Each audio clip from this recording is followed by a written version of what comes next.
And how much involvement is there, or how much consideration is given to how those team members are going to come together and fit together psychologically? Because I know you've done a lot of work with psychology and experts from around the world. How important is it to get that mix right, and not just the physical mix of what you need for the game?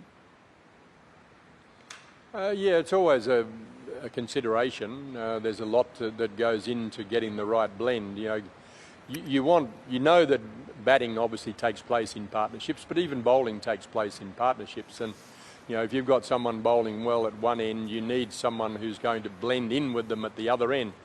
You don't want someone like a Glenn McGrath who's going to tie things up pretty tightly at one end, and then someone who's going to be profligate at the other end and just leak runs madly. So they're important considerations. Who bats with whom. Right hand and left hand combinations are an obvious example, but it's not always just that. You can look at Langer and Hayden as a great opening pair for Australia, and they were both left-handers, but they had very different styles of play, and that combination could actually work well, and worked well in confusing the opposition.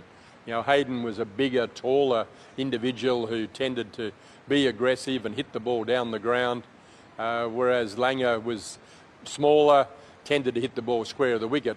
The right length for each of them was quite different, and if the bowlers didn't adjust quickly between one and the other, they could be punished by the other player, as right and left-handers can create the same problems. The personalities of the players batting together is really important.